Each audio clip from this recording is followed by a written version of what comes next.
Hello and welcome to the Geneva Motor Show edition of Smooth Traffic, the smoothest motor show recap out there.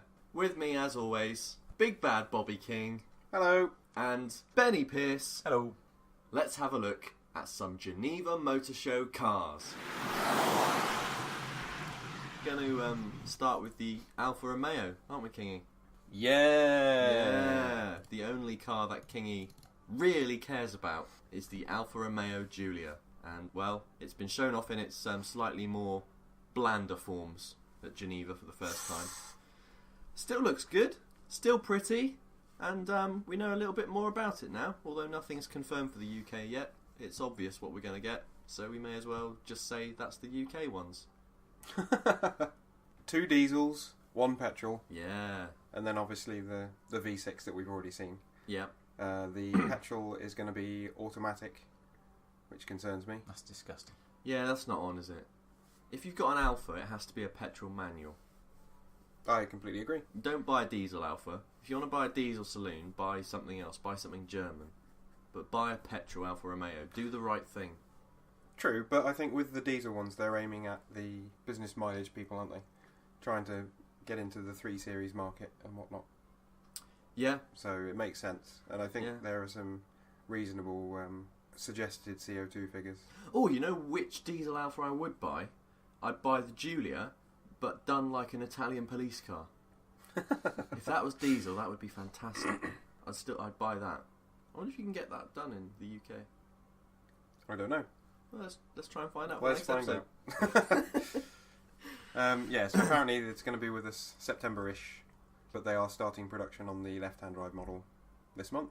It won't be allegedly here until next year, because Alfa like to delay things, don't they? Alfa have said that the reason this has been so delayed is because they wanted to make sure that it was right, rather than just rushing into it. No, I think it's Whether just that's their true. skin. That's my view. The hashtag untaggable Audi Q2, the new compact SUV from Audi. That's a little bit smaller than the Q3, and that's about it. 3 petrols, 2 diesels, and only the 2-litre engines of both the petrols and the diesels will be able to have the famous Quattro 4-wheel drive. Audi have said there are going to be lots of optional extras, lots of customization, because Audi are aiming their new SUV at young people. What's the problem with that? Young people can't afford to buy brand new Audi SUVs. Oops. But it is quite pretty. I do think they'll sell a lot of those. Oh, no doubt. Do we know what it'll cost? No. I don't think it's been announced yet. Let's say £30,000. Okay. Yep, let's say £30,000. Let's just say £30,000. Audi can just go along with what we price it. Wow! The Aston Martin DB11. What a beautiful looking car. Not quite as beautiful as the old Aston Martins, but still quite beautiful. And a bit more edgy. A little bit more sharp. And I quite like that. £155,000. You get a nice twin-turbo V12 engine, 600 brake horsepower, and the ability to sleep with anyone you want. The Jonny Edge guarantee. Yes, an absolute guarantee. Well, it's a smooth traffic guarantee. No, it's a Johnny Edge guarantee. Oh, okay. A couple of things. The rear is a little bit not quite there in terms of being gorgeous, and the central part of the dash looks slightly like a urinal and has a bit too many buttons. But apart from that, it's absolutely stunning, and it's not too expensive, and it looks really, really good. It's a fresh new look for Aston Martin, I think, but still slightly in touch with the old Aston Martin. Good evolution. The Bugatti Ariel Chiron. Good grief. The car named after a former Israeli president. That's not right, John. It's now the world's most powerful production car with 1,480 brake horsepower, with an 8-litre quad-turbo W16 engine. Ooh. And it can do 261 miles per hour. One of these things is probably powerful enough to make a black hole. 500 are going to be made, so expect the end of the world to start somewhere in the Middle East, which is where most of these things will be going, considering the price tag is £1.9 million before options. It's a stunning vehicle, though. It looks fantastic. It looks like a Veyron, but a Veyron that's been to the gym. It looks like a Veyron that's about to get in the ring with Conor McGregor. Still looks luxurious as well. So anyway, absolutely mad. We're all going to die. 500 black holes are going to start in the Middle East somewhere. And you heard it here first on Smooth Traffic. Bold prediction. This is the most exciting car of the show. It's the Skoda Vision S. It's Skoda's foray into the SUV market, of which they'll sell a lot of. It might not look like this, but it will mostly look like this. There's going to be a lot of difference underneath the engine because the concept's powered by a hybrid, and there is no bloody chance of Skoda making a hybrid. No chance at all. Don't put any money on it. So we don't know much about it, but it does have 7 seats and it is very good looking. And it'll be quite cheap because it's a Skoda. If it's not cheap, we've got a problem. But at least it's good looking. And keep an eye out for it to be called the Kodiak. A bit like the camera, but not. Do you mean like the bear? Yeah, more like the bear, but also a bit like a camera. Like a bear with a camera. I don't like the look of it, I'll be honest. No? It looks a bit like a few cars have been bolted together. It doesn't work for me. The front looks a bit odd. Well, that's interesting. It looks like an X5 to me. Yes, that's a good thing. It's better looking than an X5, I think. Still an SUV though, John. It is, but they'll sell a lot of those. Assuming the price is right, as you say. Yep. Interesting to see. Also, I don't know why they chose to take it to Geneva in that weird mint green colour. That's what it is. Surely there's better colours out there. That's a good point, actually. It's not a very good green, is it? No. It's Smooth weird. Traffic Green would have been better. Yeah, definitely. Come on, Skoda, sort it out. Sort it out. Smooth Traffic Green. You can buy it off us. So, the Fiat 124 Spider is incredibly ugly, but by some fluke, Abarth have managed to make the 124 Spider look sexy. And they've also made it faster, but they've also made it cost £32,000. Probably too expensive for an MX-5 in a tart's dress. Anyway, the 124 Spider should have gone to Alfa Romeo in the first place. It shouldn't have even gone to Fiat. Fiat are being greedy, so they've ruined it. But the Abarth Spider is some way to going and making that back up, if that makes sense. Yes. Yes, it does. It looks really cool. They also made a rally car. It's very, very good looking. It's a miracle they've managed to make the 124 Spider look good, because it looked like a real pissed up Chrysler Crossfire before. It does. The new Fiat Tipo. Ooh dear. The only good thing about this is I can look like Inspector Montalbano when I drive it around, but in the future. Apparently, at the motor show, the plastics were wearing on it already, and they looked already quite old, so it probably won't be made that well unless it was just, concepty and, it's meant to wear out quick. I like to think of it, though, as a bit like Benjamin Button, because it looks like it's old already. Oh my goodness me. I'm sure it'll be nice. They're making an estate and a hatchback, but only by the hatchback, because Montalbano only drives hatchbacks. Any idea on price, John? £30,000. Strange. The same price as, well, pretty much everything else, according to your logic. Yep, I'm pricing everything now. The car industry is doomed. If no one tells me their prices, I'm going to make the prices up. Oh my god, another SUV. It's the Seat Ateca. Not much to say on it, really. No. Seat do make cool cars. They look cool. But if you want to know anything about this one, just Google Volkswagen Tiguan. 'Cause that's basically what this is. Just another SUV with a nice paint job. It's very orange. It's very orange. It looks okay. I mean, they'll probably sell a lot of those. Any idea on price? Roughly £30,000. Okay. Yeah. Just thought I'd check. Yeah. The Honda Civic prototype.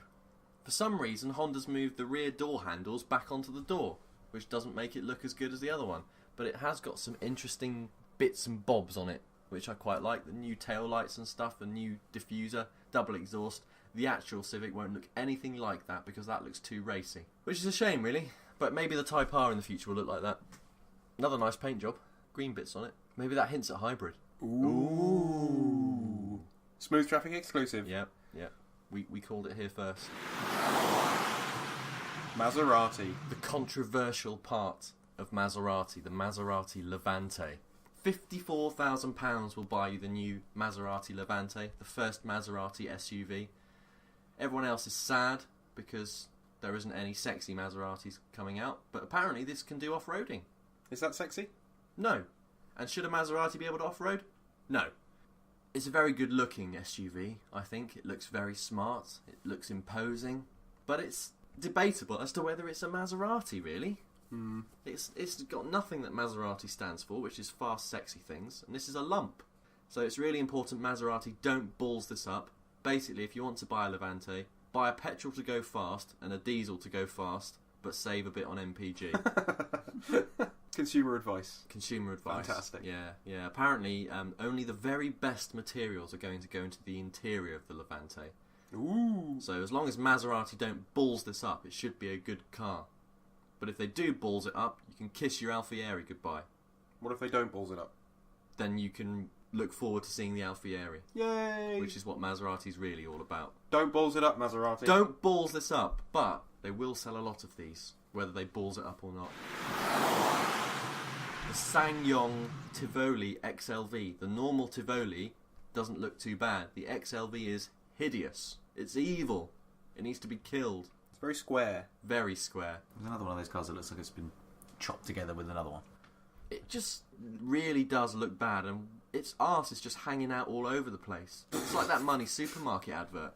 It's just not good. It's not good. They need to... Well, they can't change it now. It's too late. But just don't buy one. And what would it cost, Johnny?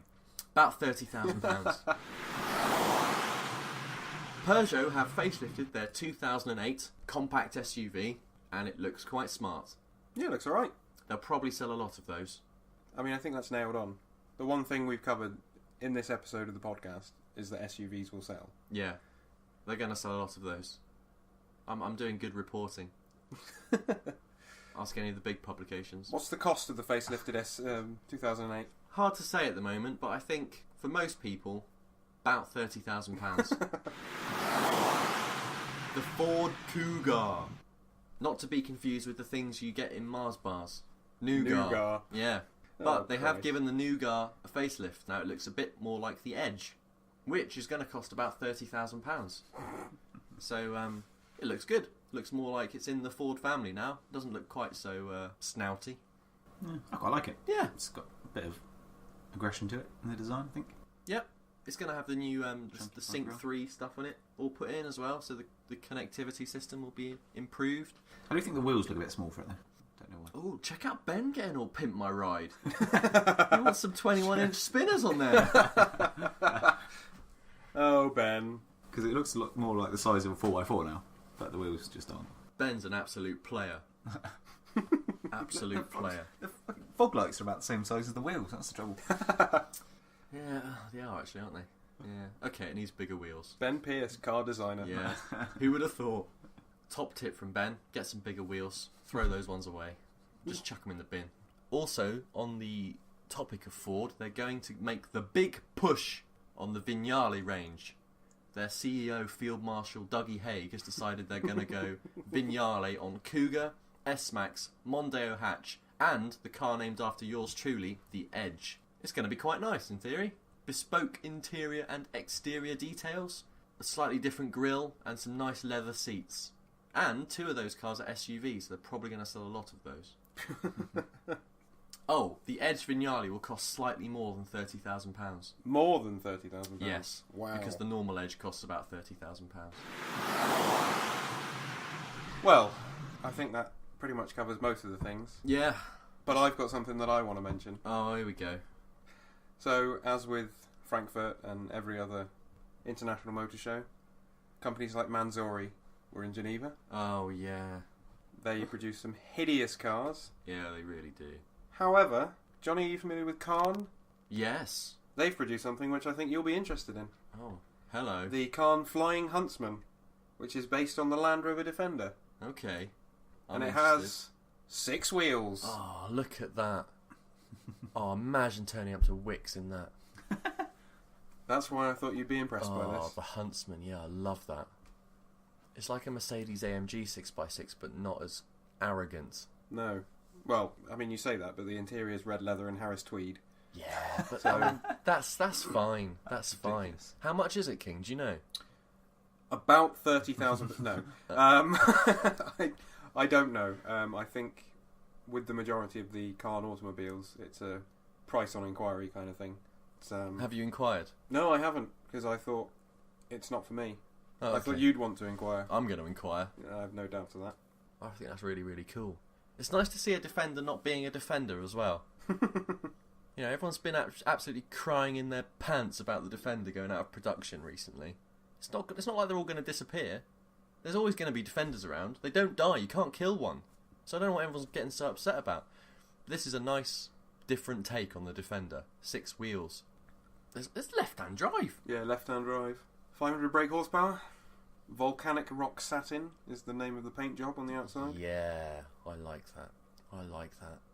That looks really, really nice, and I want one. That's a cracking find, Kingy. Good Thanks. find. Good find. Is that your car of the show then? I would say so, yes. I mean, initially I was just looking for abhorrent productions by Manzori and other similar companies, but no, I think Carne have pulled it out of the bag here. Yeah, without cracking. any question. Do you think Ben thinks the wheels are too small? Do you want some 21-inch spinners on that, Ben, so you can roll up to your nightclub? I mean, your strip on the club. basis there are 6 of them. They'll do. I see, Yeah. that's in proportion. It looks a bit long. Just not. Of course it's long. Yeah, I would guess, seats were 8? 2 in the front and then 2 in rows the of 3? front and 2 rows of 3. Yeah, 8 seats. It looks like 8 seats, doesn't it? It might just be 6 seats, and those 2 are sort of the luxury rows. Well, to be fair, it's a potential 5-a-side car. But more on that in the next episode. Can we have that as a 5-a-side car? We've already made our choices. Unless we come together as a group and choose this. Well, thanks for tuning in to this edition of Smooth Traffic. We've taken a look at the Geneva International Motor Show, or GIMS, as it's known around the world. We've slated some paint jobs, we've looked at some small wheels, and now we're ready to sign off. So, tweet us at Smooth Traffic, at The Face of Ben, at Robert King ESQ, or at The Jonny Edge for yours truly. Thanks for listening, and we'll see you again on the next episode of Smooth Traffic.